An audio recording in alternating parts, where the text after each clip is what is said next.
Nous allons voir dans cette vidéo la notion d'échange d'énergie et de changement d'état. À la fin de cette vidéo, vous aurez un quiz avec 10 questions.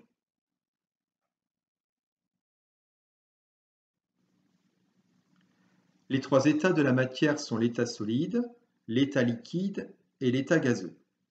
Lorsque l'état est solide, les forces intermoléculaires sont très importantes. Les molécules sont très attirées entre elles, elles ont du mal à bouger. Très symboliquement, on va donc représenter l'état solide par un état calme. Lorsque l'état est liquide, les forces intermoléculaires sont plus faibles. Les molécules bougent plus facilement. Symboliquement, on va représenter l'état liquide par un état agité. Enfin, lorsque l'état est gazeux, les forces intermoléculaires sont très faibles, les molécules sont très libres. L'état gazeux est un état très agité.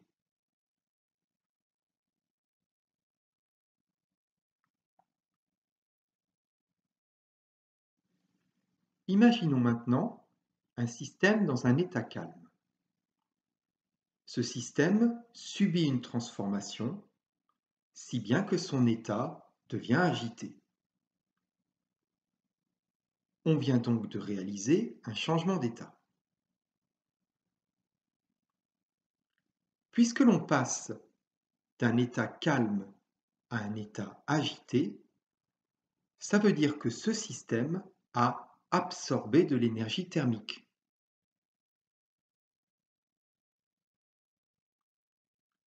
On vient donc de réaliser une transformation en dos thermique.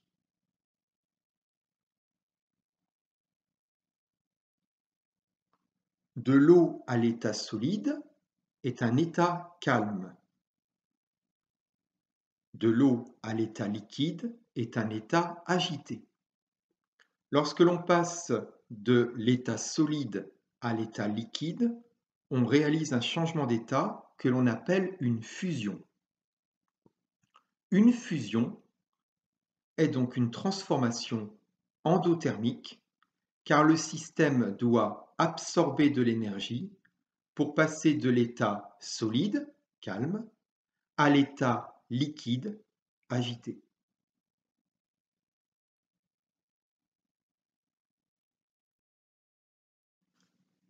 Imaginons maintenant un système qui a un état agité. Ce système subit une transformation et son état devient très agité. Très logiquement, puisque les particules s'agitent plus, ça veut dire que le système a absorbé de l'énergie. On vient donc de réaliser ici une transformation endothermique.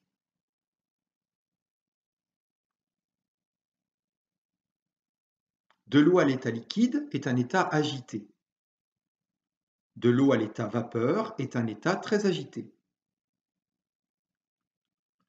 Donc, lorsque l'on passe de l'état liquide de l'eau à l'état vapeur d'eau, on réalise ce que l'on appelle une vaporisation, c'est-à-dire un changement d'état. Et cette transformation est endothermique car le système eau doit absorber de l'énergie thermique pour passer de l'état liquide à l'état gazeux.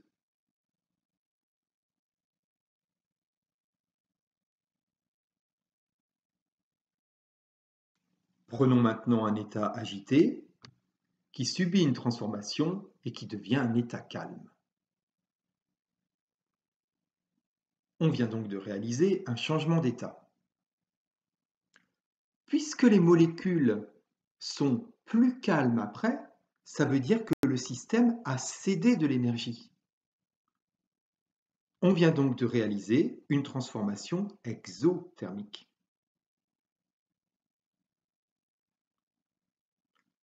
Un exemple d'état agité, c'est de l'eau à l'état liquide. Un exemple d'état calme, c'est de l'eau à l'état solide.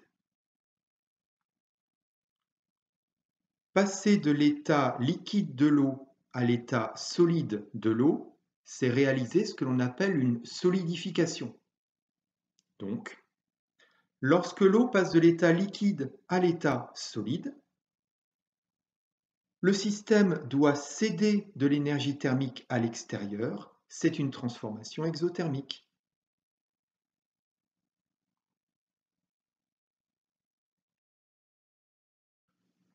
Nous allons faire maintenant un petit quiz avec 10 questions. Question numéro 1. Lors de ce changement d'état, le système A cède de l'énergie thermique, B absorbe de l'énergie thermique.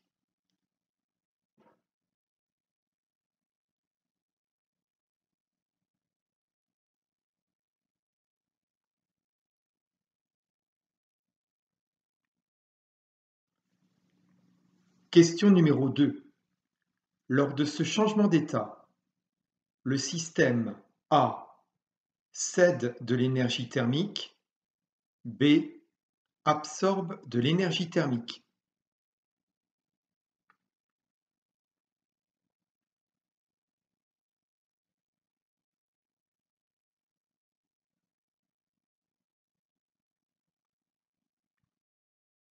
Question numéro 3.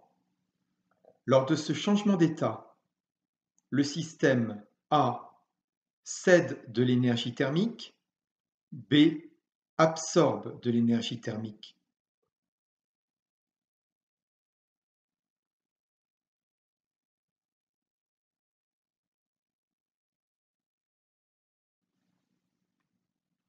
Question numéro 4.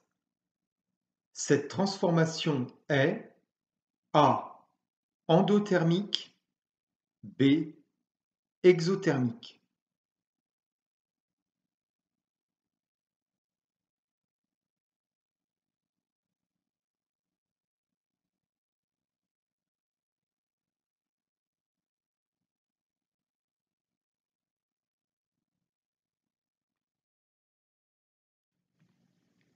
Question numéro 5. Cette transformation est A endothermique, B exothermique.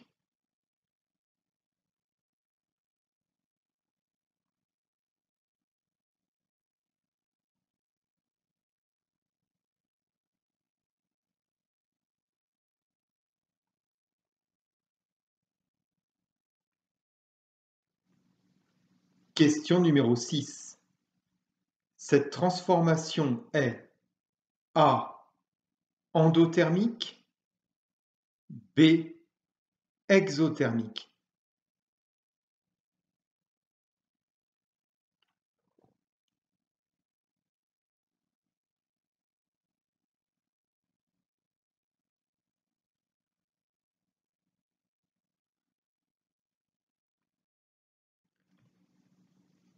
Question numéro 7.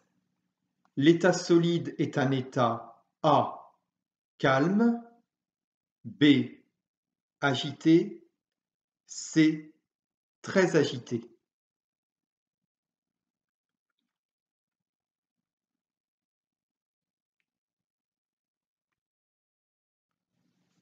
Question numéro 8. L'état gazeux est un état A calme, B agité, C très agité.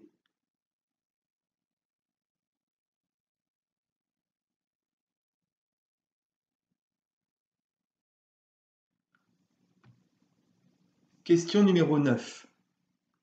Cette transformation est A endothermique, B exothermique.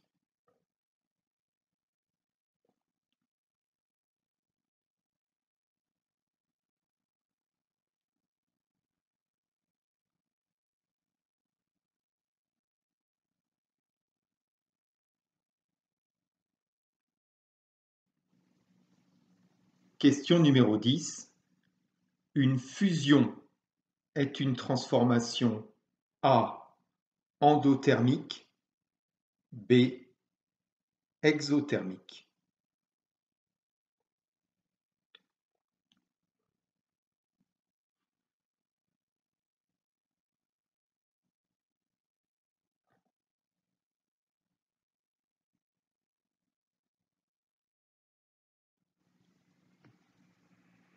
Nous allons voir maintenant la correction à ces 10 questions. Lors de ce changement d'état, on passe d'un état calme à un état agité.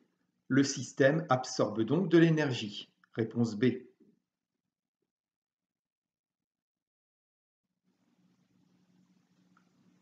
Question numéro 2. On passe d'un état calme à un état très agité, donc le système absorbe aussi de l'énergie. Réponse B.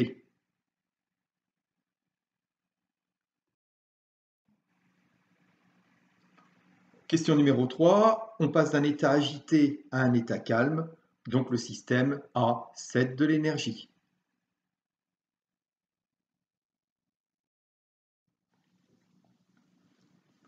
Question 4. On passe d'un état calme à un état agité, donc le système absorbe de l'énergie. Un synonyme d'absorbe de l'énergie, c'est l'adjectif endothermique. Réponse A.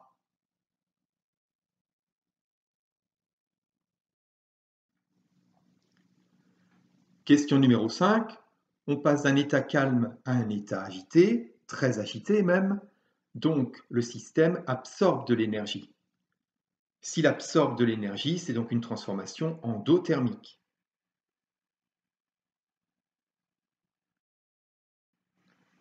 Question numéro 6. On passe d'un état agité à un état calme, donc le système cède de l'énergie à l'extérieur. Cède de l'énergie, c'est donc une transformation exothermique. Réponse B.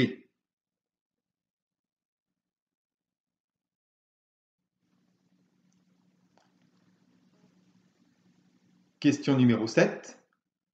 Dans un état solide, les forces intermoléculaires sont très importantes. Les molécules ont du mal à bouger. C'est un état calme.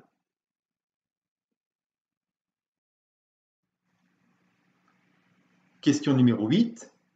Dans un état gazeux, les forces intermoléculaires sont très faibles. Les molécules sont très libres. C'est un état très agité.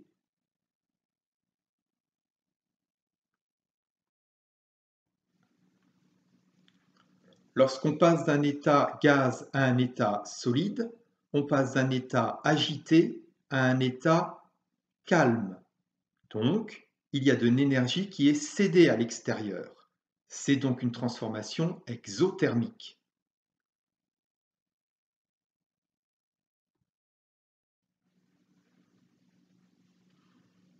Question numéro 10. Quand on réalise une fusion, on passe de l'état solide à l'état liquide, d'un état calme à un état agité. Donc, le système a absorbé de l'énergie. C'est donc une transformation A endothermique.